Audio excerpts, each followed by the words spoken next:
buenos días, Puerto Rico y el mundo. Soy Carmen Enit Acevedo y estamos en Bonita Radio. En Bonita Radio a las 8:04 de la mañana. Estaremos hoy, lunes 3 de mayo del 2021, hablando de todo lo que ocurrió en este fin de semana alrededor de la violencia de género, violencia machista en Puerto Rico.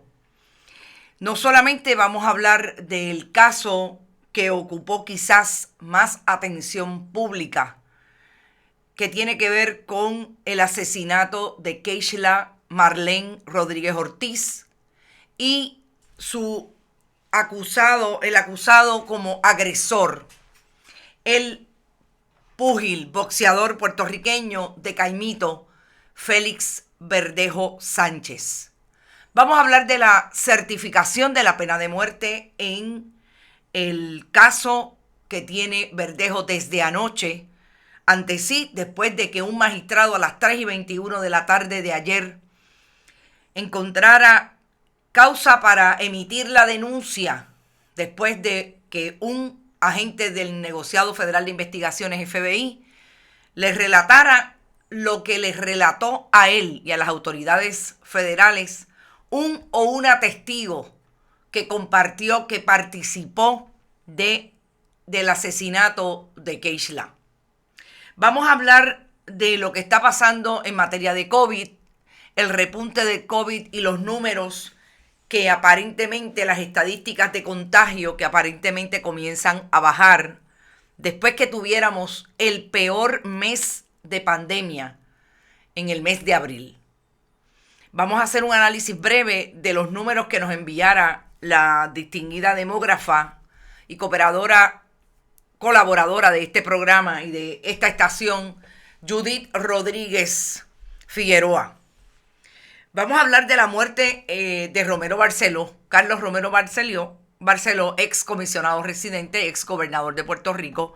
Murió ayer a las 9:30 de la noche, aparentemente de causas naturales.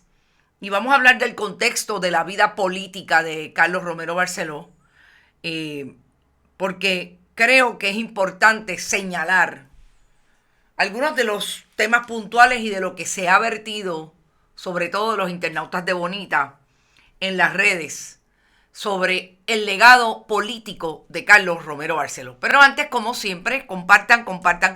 Estamos en bonitasradio.net y en la red informativa, en todas las estaciones de la red informativa a través de la radio tradicional de Puerto Rico.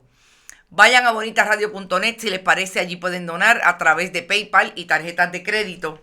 También pueden hacerlo en la Fundación Periodismo Siglo XXI, PM 284, Box 19400, San Juan, Puerto Rico, 00919-4000.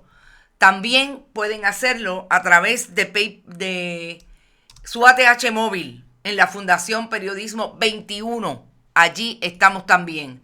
Vayan como siempre a todas nuestras redes sociales, Bonita-Radio en Twitter, también en Bonita Radio en Instagram, iVoox, iTunes y Spotify. Estamos allí a través de todos los podcasts. Y como siempre nos auspician Buen Vecino Café, la cooperativa de Vega Alta y la cooperativa Abraham Rosa. Este mediodía yo me imagino que Rodrigo Otero Goico les va a traer un análisis desde su punto de vista, y en el programa de deportes no se puede dejar de hablar de lo que está ocurriendo con Félix Verdejo. Pero yo voy a empezar por el COVID y vamos a ir aumentando nuestros internautas. Recuerden, compartan para seguir haciendo de este proyecto los contenidos virales. Yo voy a empezar por el COVID porque nosotros insistimos acá siempre en que tenemos que hablar de COVID desde el punto de vista de lo que es más importante para todos y todas en Puerto Rico, que es que mantengamos las medidas de seguridad, porque el COVID, a pesar de que quieren dar la impresión de que todo está bien y que todo está normal, no es normal todavía todo lo que está ocurriendo alrededor de la pandemia, y nos parece importante insistir en lo que nos dice hoy la demógrafa Judith Rodríguez Figueroa a partir de las propias estadísticas del Departamento de Salud. Los números, en efecto, al día de hoy, según Salud, 378 casos confirmados adicionales, lo que representa una baja de lo que veníamos viendo a partir de la Semana Santa. 116 casos probables, 514 casos sospechosos, 2 muertes adicionales. No olvidemos que hemos estado hasta en 12, 17 muertes diarias. 1977 muertes confirmadas, 338 muertes probables. Las edades, gente, todavía siguen siendo los más jóvenes, los más contagiados. De hecho, en las 2 muertes, una persona de 59 años del área metro, otra de la región de Bayamón de 71 años. ¿Qué nos dice Judith Rodríguez? Que en efecto, esta semana del 19 al 25 de abril, que informamos hoy, marca el comienzo regresivo tras 5 semanas consecutivas en ascenso de casos positivos. Los contagios confirmados empezaron a bajar el 20 de abril. El 20 de abril empezamos a ver una baja. Las hospitalizaciones y los pacientes recluidos en intensivo comenzaron su descenso el 29, hace solamente 5 días. Las defunciones todavía mantienen sobre 50 semanales durante las últimas 2 semanas. Lo que quiere decir es que, en efecto, yo espero que haya sido, ¿verdad?, la insistencia que se ha puesto de que debemos mantener el distanciamiento físico, el uso de la mascarilla, las no aglomeraciones, sobre todo las no aglomeraciones, y lavado de manos. Yo espero que haya surtido efecto. Lo que sigue siendo más crítico es que podamos entender que las aglomeraciones son complejas. Y es lo que aparentemente es donde está el foco. El secretario del Departamento de Salud ha dicho que el problema más grande lo tienen en los jóvenes. Ese es el planteamiento del secretario, porque obviamente los números del Sistema Municipal de Rastreo de Contagios ubica en las edades entre 20 a 29 años los más altos contagios en estos días. Así que yo creo que va a ser súper importante que mantengamos el área de control, sobre todo a los jóvenes que nos escuchan. Uno de los grandes crisis que ustedes tienen es que en efecto trabajan y estudian.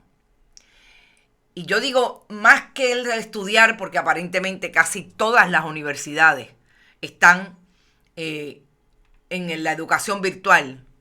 Lo más difícil es el trabajo. Y yo sé que la mayor parte de los jóvenes, y esto es lo que no dice el Estado, y me parecería que deberían buscar un discurso que se acople a la realidad de las personas que viven en el país. Los jóvenes casi todos tienen que trabajar, porque en muchos casos son su único sustento, y si no, apoyan el sustento de la economía, apoyan el mecanismo de la economía familiar. Me parece que eso hay que decirlo. Aún así, no lo dice el Estado, vamos a decirlo en los medios de comunicación, súper importante. Protéjanse. Traten de llevar esa mascarilla todo el tiempo, aunque estén trabajando en lugares cerrados. Llevar esa mascarilla, el distanciamiento físico con clientes, si es el caso, el distanciamiento físico con sus jefes o sus jefas. Y exigirle a sus jefes y sus jefas que lleven a cabo y cumplan con la ley en relación a los protocolos de seguridad. Súper importante. Vámonos, antes de entrar al tema que yo creo que nos va a coger mucho más tiempo, vámonos al tema de la muerte de Carlos Romero Barceló. Y yo ayer coloqué un mensaje que ubica históricamente a quién fue Carlos Romero Barceló, porque a mí me parece, y siempre lo he dicho acá, que esta manía de que la gente se muere y no hablan de lo que fueron sus vidas. En el caso de Carlos Romero Barceló, Bonita Radio ubicó dos fotos que nos parecen importantes en el contexto de su vida política. Carlos Romero Barceló fue gobernador de Puerto Rico en 2 ocasiones. Fue gobernador de Puerto Rico en medio de lo que ha sido la crisis de lo que muchos historiadores han llamado el terrorismo de Estado, dirigido en los años 70 por una administración cuyo gobernante fue Carlos Romero Barceló. Esta foto origina en aquel momento en que por allá por los años 80, 1986, si mal no recuerdo, había un canal de televisión en Puerto Rico conocido como Tele 11, que hoy podría ser Univisión, que de hecho inicia su proyecto periodístico nuevamente, está organizándose y yo me imagino que será ya en verano que inicia. Carlos Romero Barceló tuvo que comparecer ante las vistas que se originaron en la legislatura de Puerto Rico cuando la mayoría y en aquel momento la administración del Partido Popular allí investigó lo que ocurrió en el Cerro Maravilla.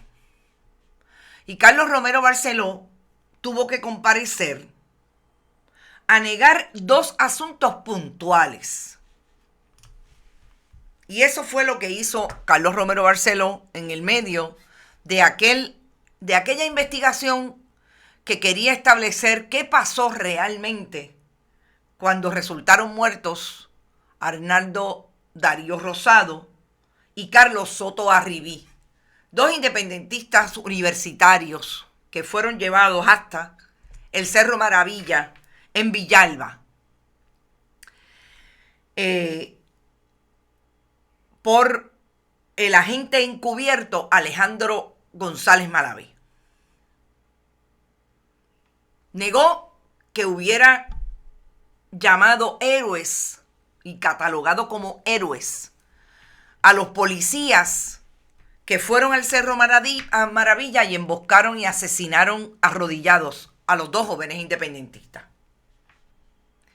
Y negó hasta sus últimos días eso, y que hubiera dirigido desde Fortaleza y que hubiera tenido conocimiento desde Fortaleza lo que estaban haciendo los agentes de la policía de Puerto Rico y en aquel momento del negociado de investigaciones especiales NIE en el Departamento de Justicia. Yo creo que es importante establecer el contexto histórico en que se construyó la vida política de Carlos Romero Barceló. Y esta mañana también leí un excelente comentario de nuestro internauta Ricardo Vargas Molina, pero antes de ir a eso, voy a lo que también es importante en el contexto de ese 1976 al 80 y 80 al 84, en que fue gobernante de Puerto Rico, Carlos Romero Barceló. Y es que también ocurrieron los famosos desalojos de tierras, y entre ellos un desalojo que cobró la vida de Adolfina Villanueva, también en el 1977.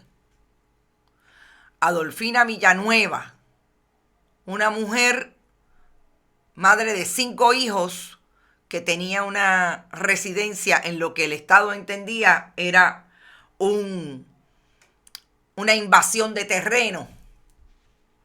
Y muchos entendemos que son rescates de terrenos en el momento en que una persona no tiene dónde vivir, allá en Loíza. Carlos Romero Barceló era el gobernador, el padre de Pedro Pierluisi era el secretario del Departamento de la Vivienda, que ordenó aquel desalojo. Murió Adolfina Villanueva. Y hoy, en lo último que voy a decir de Carlos Romero Barceló, es, Cintia Rosario dice, él declaró héroes a los policías que asesinaron a los jóvenes independentistas. Muchos lo escuchamos y lo vimos cuando lo hizo en aquel famoso discurso que cubrió toda la prensa en aquel momento tradicional, sobre todo televisión. Lo escuchamos y lo vimos. Y lo que me parece importante que dijera el internauta Ricardo Vargas Molina, y voy a buscar el mensaje porque creo que debo leerlo tal y como, porque es el reflejo entre tantos mensajes que se han colocado a partir de la muerte de Romero Barceló ayer. Y voy a citar a Ricardo, el discurso público centrado en la demagogia, cargado de ataques personalistas y de hostilidad hacia el contrincante, son parte del legado de Romero al estilo de abordar lo político y lo cultural y la cultura política puertorriqueña en general. Romero inauguró y estableció como norma ese estilo, que se nutre de la macharranería más burda. Tampoco olvidemos eso.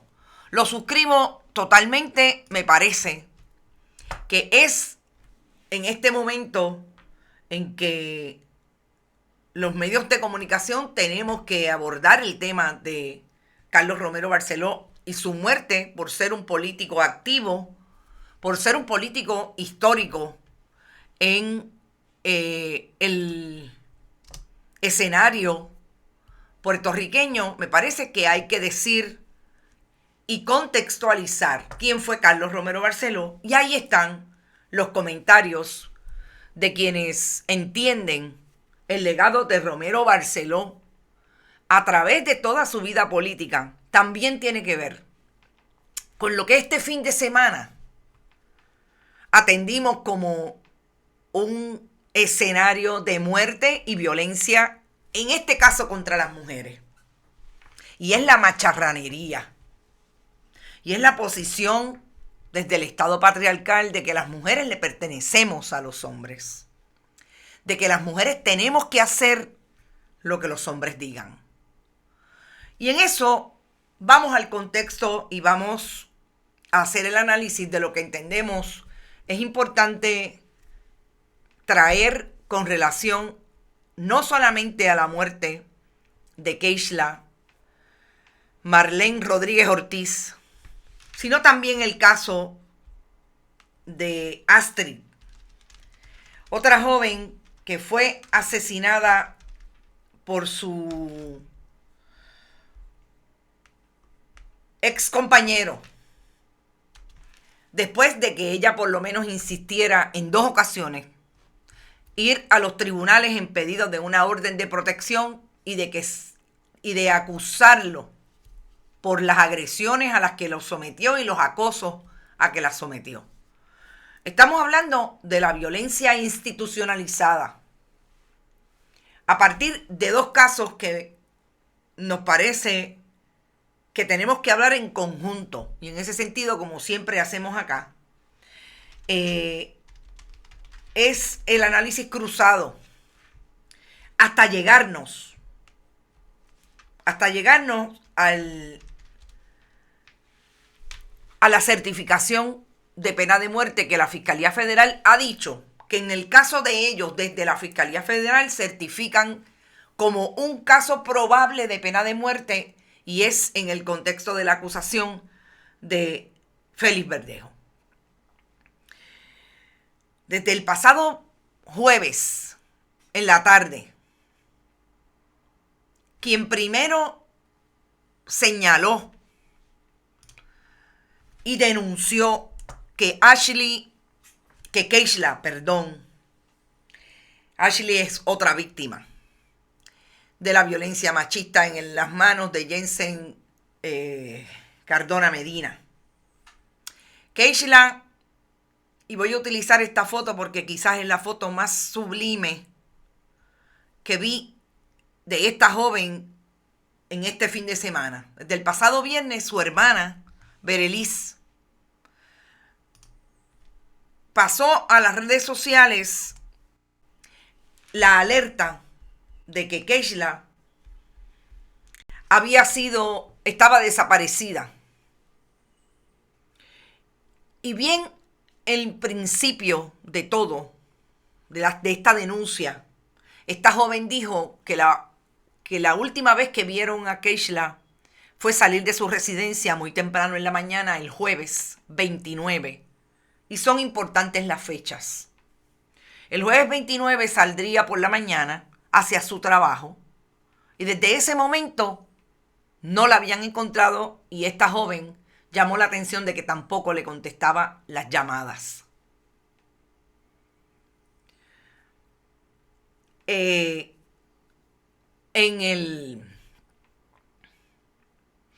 el momento en que esto ocurre, es ante esa denuncia en las redes sociales que comienza a moverse la opinión pública y obliga a la policía de Puerto Rico a hacer lo que tienen que hacer en todo caso.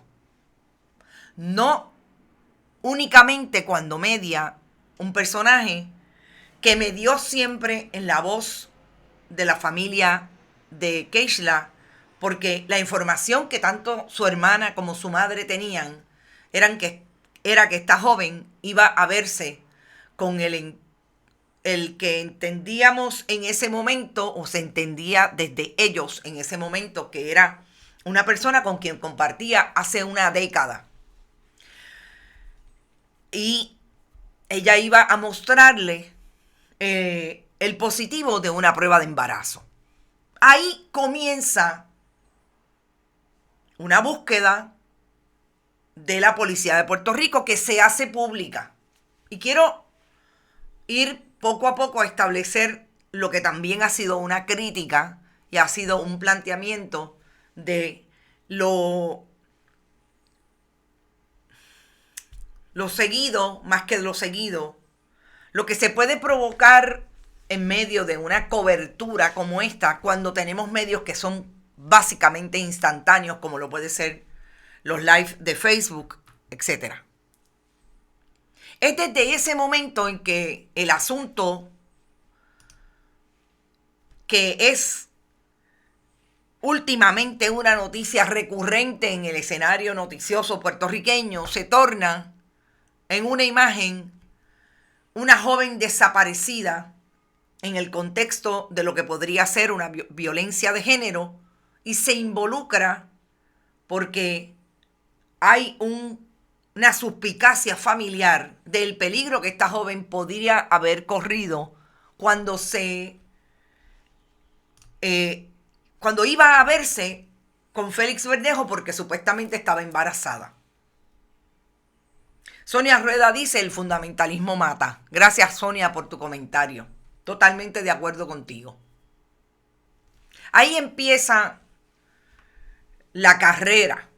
Definitivamente que fue una carrera por encontrar a esta joven, primero de parte de su familia, y la presión pública hacia una policía de Puerto Rico que hizo lo que tenía que hacer, no importa si había una persona pública como lo podría ser Félix Verdejo.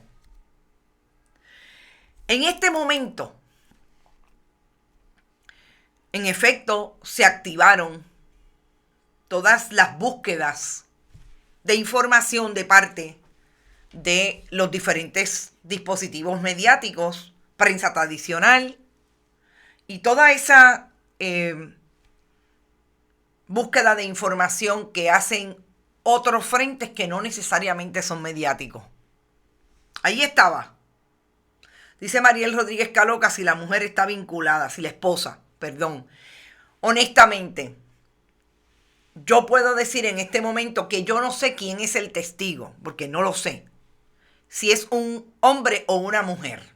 Pero vamos con calma. Yo no puedo decir eso en este momento, Mariel. Responsablemente no lo puedo decir. Pero sí se dan instancias, y ahora es que vamos a cómo empezó a moverse esa opinión pública que llevó a partir de la información que da la hermana y la madre de Keishla a las autoridades, a dos personas, a Félix Verdejo y a su esposa Elis Marie. Nosotros lo discutimos el viernes, desde ese contexto, porque no había nada claro. Y lo discutimos solamente a través del muro de Facebook, porque ahí fue que empezó a salir pública la información y no habíamos tenido ningún live. Y fíjense que en 72 horas, después que es la familia de esta joven la que pone en poder de las autoridades quienes pudieron haber estado con Keishla en el momento de su desaparición, es que empieza a explotar todo. Así es que sí, llegan hasta la esposa de Félix Verdejo. La esposa de Félix Verdejo, para mí, dice un asunto más que importante que detona toda la rapidez con que la policía de Puerto Rico no solamente encontró un cadáver, sino que ayer en la noche tiene que entregarse Félix Verdejo Sánchez, porque las autoridades federales ya en horas de la tarde le habían radicado esa denuncia ante un magistrado federal.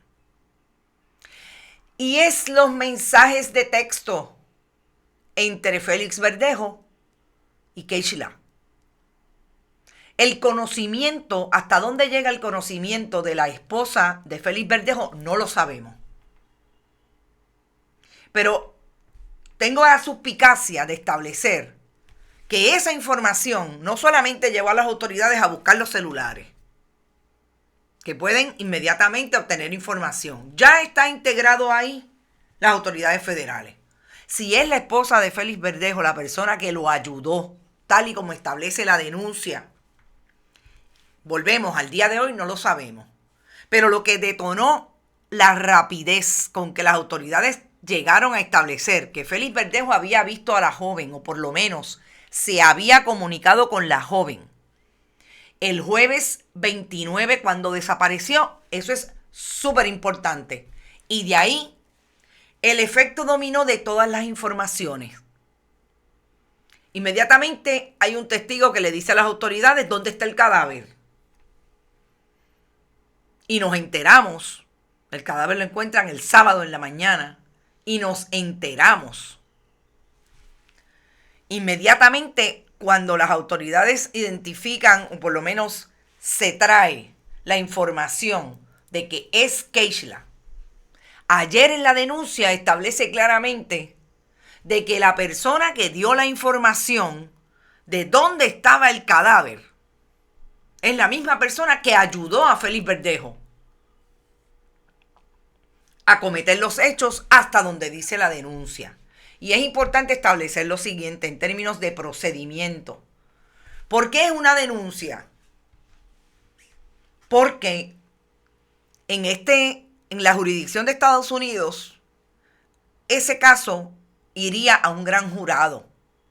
Pero de la manera en que todo ocurre tan rápido, las autoridades tienen un mecanismo para detener y llevar ante la justicia a los presuntos implicados. El mecanismo de ir ante un gran jurado, ante un magistrado, con la información que tienen de ese testigo. Y esa información la vierte un agente en lo que se conoce como un 302, que es ese documento de 4 páginas que ustedes vieron que publicamos en las redes, que tiene establecido que a base de lo que les dijo ese testigo, esto es lo que implica a fulano, sutano y mengano. En este caso, implica a Félix Verdejo Sánchez por 3 acusaciones. El carjacking, que resultó en una persona muerta. El secuestro, que resultó en una persona muerta.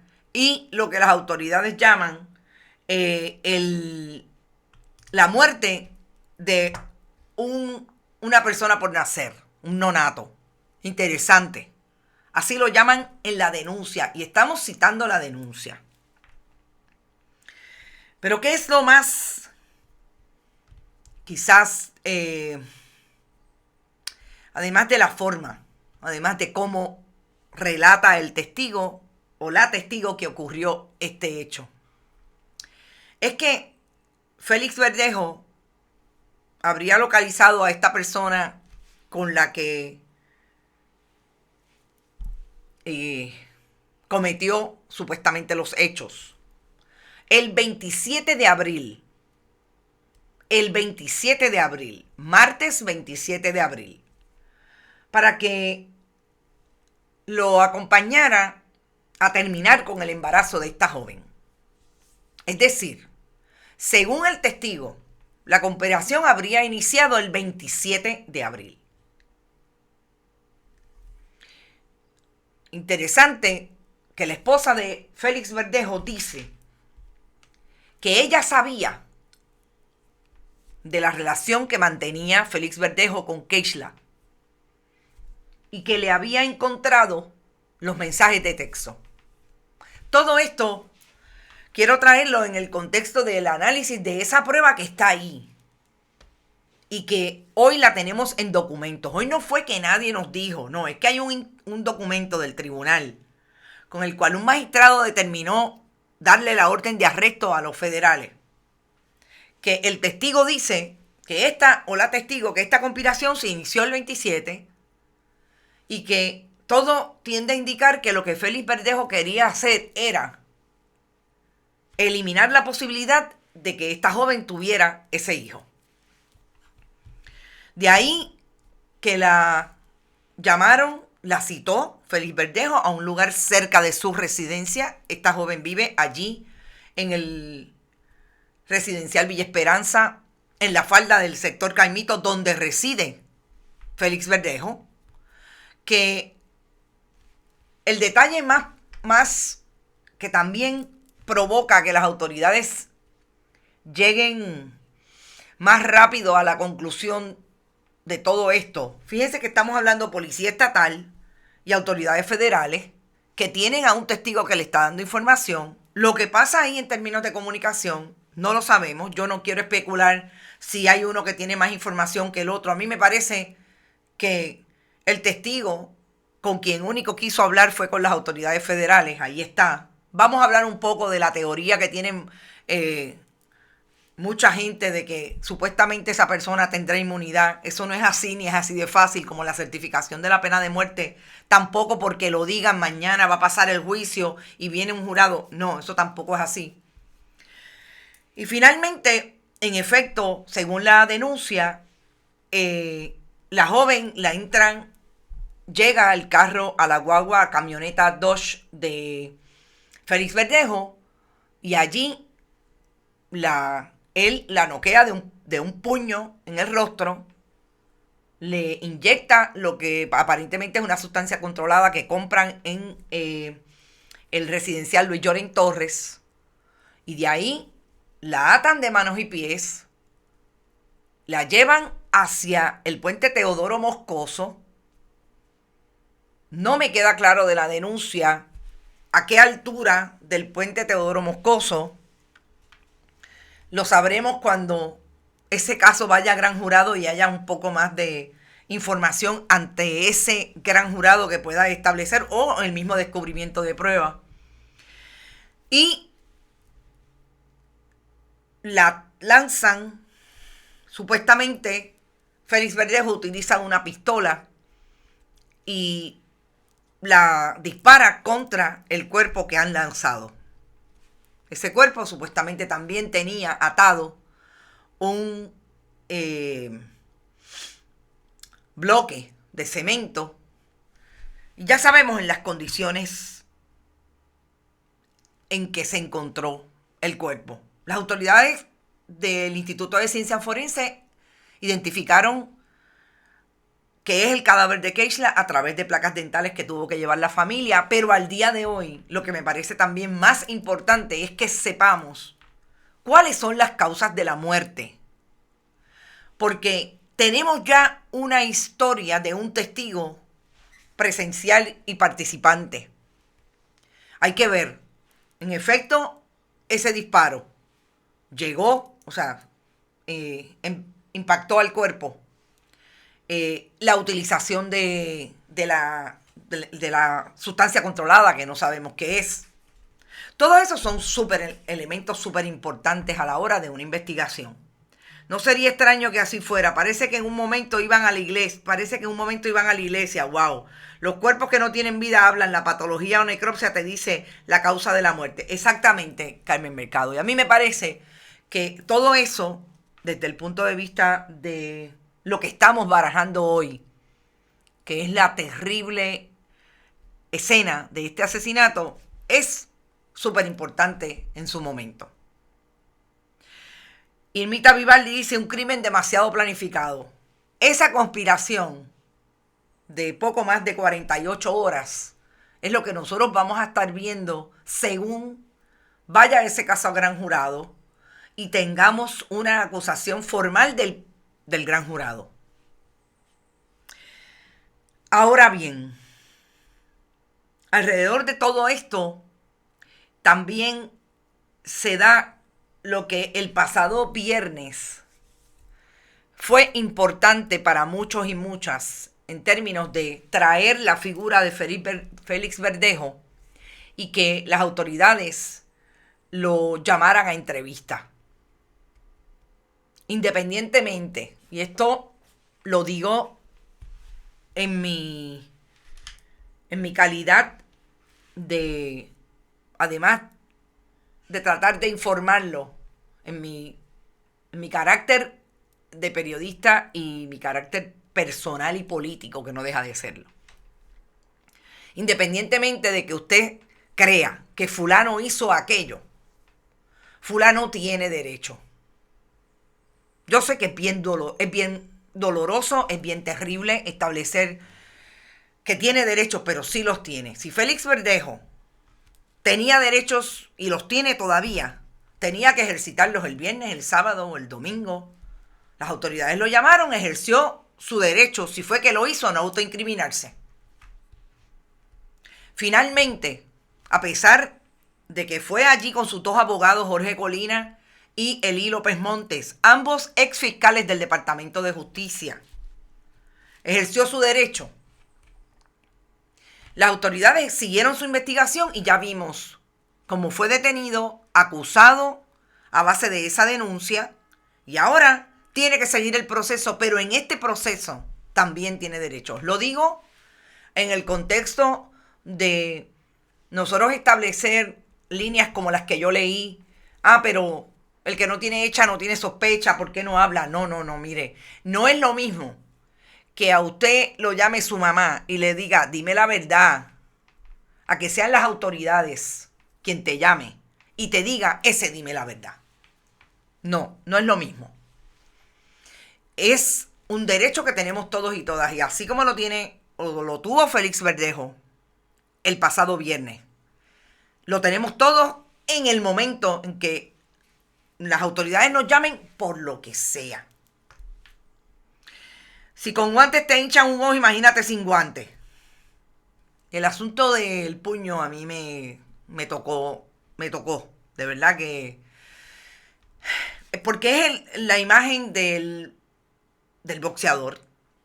Cuando leí esa parte de la denuncia, vi la imagen del boxeador. O sea, él sabía cómo noquear. Finalmente, vamos a lo que ayer ocurrió cuando tenemos la denuncia, vemos lo que dice y la fiscalía, al igual que radica esa denuncia a las 3:21, cuando está ante el magistrado, también radica un documento que es su intención de certificar el caso como uno de pena de muerte. Rápido.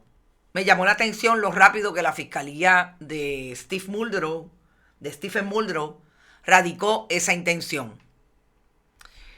Fíjense, y aquí voy a entrar al análisis cruzado entre lo que alegan muchos que ocurrió con la cobertura casi en vivo de todas las incidencias de este caso, con la oportunidad que encuentra Stephen Muldrow y la fiscalía de certificar o de decirle al país que tiene la intención de pedir la certificación del caso contra Félix Verdejo como uno de pena de muerte. Porque mucho se habla de la oportunidad y del morbo y el entretenimiento que ocurrió durante la cobertura entre el viernes y el domingo. Y la crítica es aceptada y acepto mi responsabilidad como periodista. Si en efecto puede mirarse que la cobertura que hizo Bonita, que obviamente es una cobertura muy diferente a la que la hacen los demás compañeros por el tipo de producto y el tipo de proyecto que nosotros movemos, entendieron que fue una cobertura desacertada, desalmada, etc. Pero si vamos a hablar de quién tiene la oportunidad de llamar la atención de algo en el momento más doloroso que tiene esa opinión pública que está mirando lo que está ocurriendo, las intervenciones con la familia, etc., parecería que la fiscalía y los fiscales decidieron hacer lo propio. Yo sí he visto otros casos en la Fiscalía Federal, en otras administraciones, en la administración de Guillermo Girbonat, por ejemplo. En la administración de Rosemilia Rodríguez estaban locos y locas, porque tuvieran en sus manos un caso de pena de muerte que pudieran certificar y que pudieran llevar hasta el final. Eso nunca ha ocurrido y de eso vamos a hablar ahora. Pero fue bien rápido la fiscalía. Fue bien rápido diciéndole al tribunal, vamos a certificar este caso como de pena de muerte. Entonces, ese procedimiento empieza ahora. No es tan fácil como que la fiscalía diga, lo quiero certificar. No, hay un procedimiento, tiene que llevarse toda la prueba, los agravantes, para establecer que eso es un caso que se puede certificar de pena de muerte. Hay muchos criterios, entre otras la intención, la conspiración, hasta dónde llegó la conspiración, etc. Y eso se verá en su día. Aquí entra lo que ha sido una discusión centenaria. Puerto Rico, la Constitución de Puerto Rico prohíbe la pena de muerte. 1929 se acabó la posibilidad y la Constitución lo trae en el 52. En Puerto Rico, en la época reciente, y el último caso que hay una certificación y que hay todavía discusiones alrededor de ella, tiene una incidencia judicial del pasado mes de marzo. Y es que fueron al tribunal apelativo. Oigan esto, fueron al tribunal apelativo porque el juez Gustavo Gelpi denegó la petición de la defensa de Juan R. Pedro Vidal para que se eliminara la aplicabilidad de la pena de muerte en su caso. Esto es un caso que está pendiente. Y el Tribunal de Apelaciones apoyó la determinación, confirmó la determinación de Gelpi y dijo no se puede eliminar no se puede eliminar que sea certificado como tal. Volvemos, esto no quiere decir que ocurra en el camino. Miren, pueden pasar años, pasan muchas cosas. Steven Podolsky es quizás el abogado que más casos certificados de pena de muerte ha visto en Puerto Rico. Porque otro asunto en el procedimiento, en Puerto Rico va a haber un abogado, una abogada, o que le nombre el tribunal o que tenga para ver su juicio, el juicio en sus méritos si lo decide. Pero para el caso de pena de muerte traen un abogado de una jurisdicción donde se aplique, que sabemos que en Estados Unidos muchas jurisdicciones aplican la pena de muerte, y ese abogado es el que atiende todos los asuntos relacionados a la pena de muerte.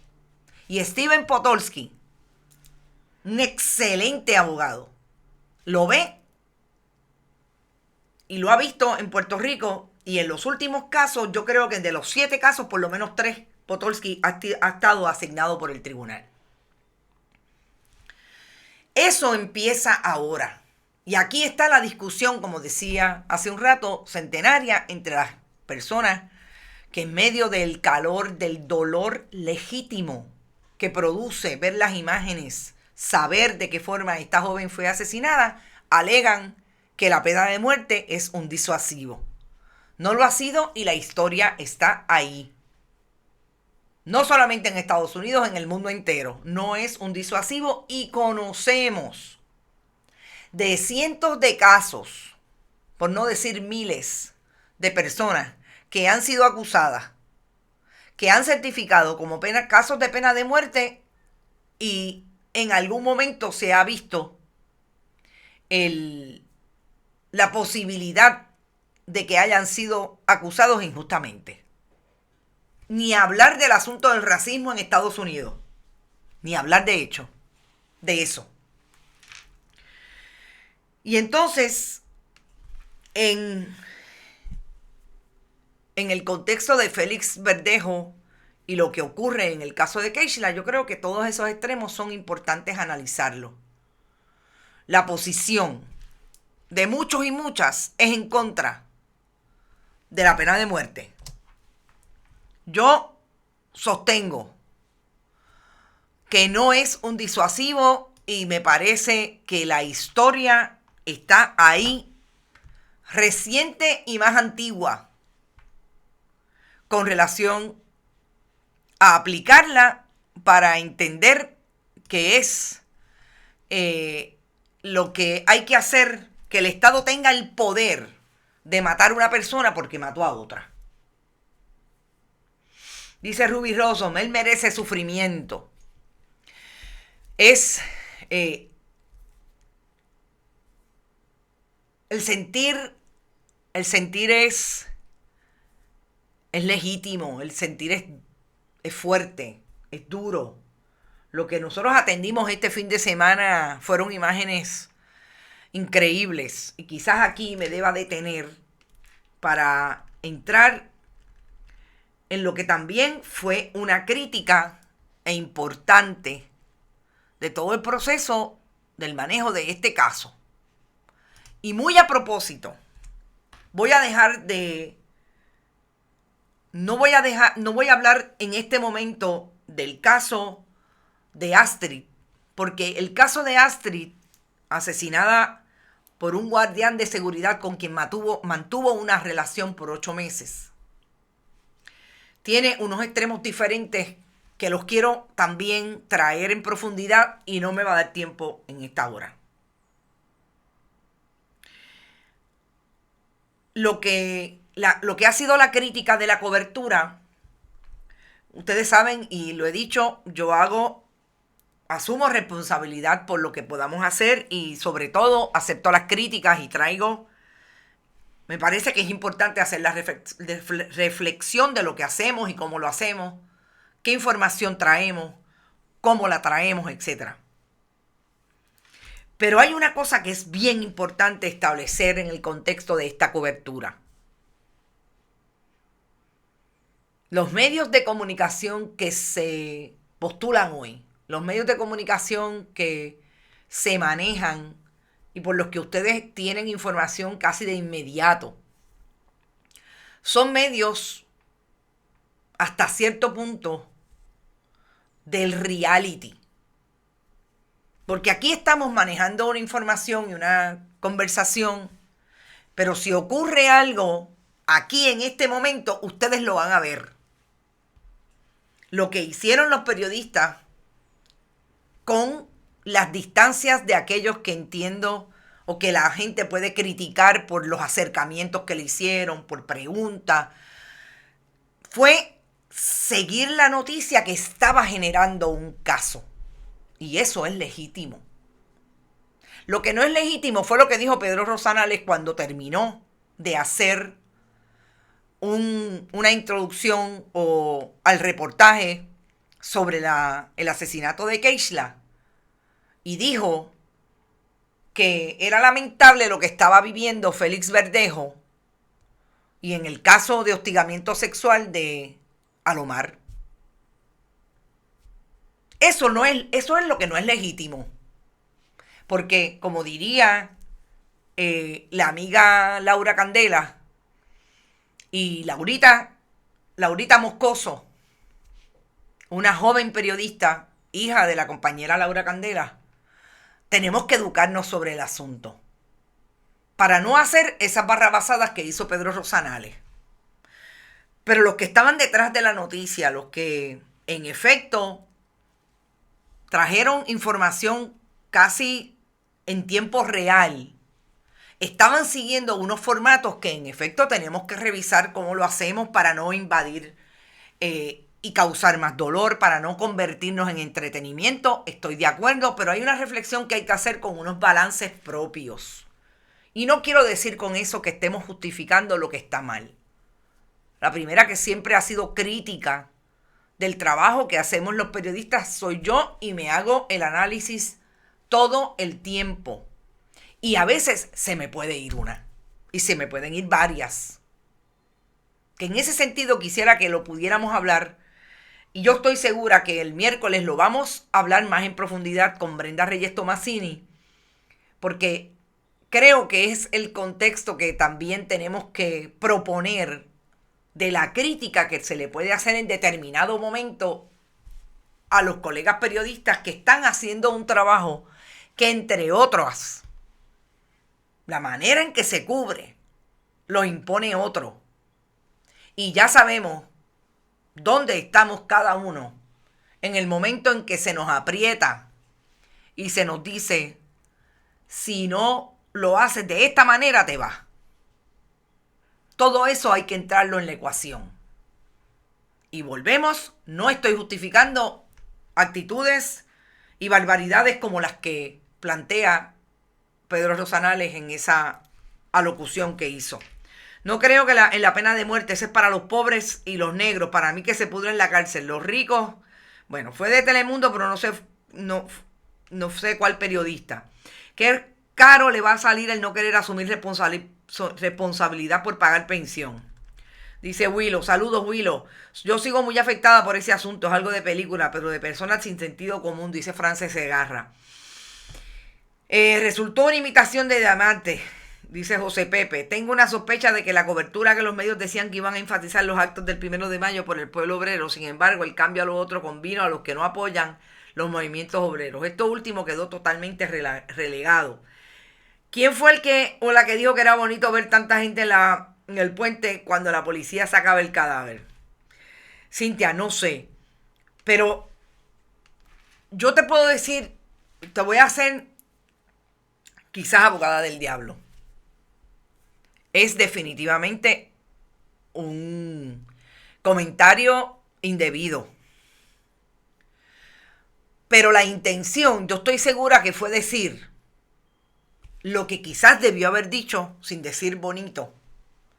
Que mucha solidaridad en este momento en que la familia de esta joven está viviendo esta tragedia, este asesinato, por decirlo correctamente.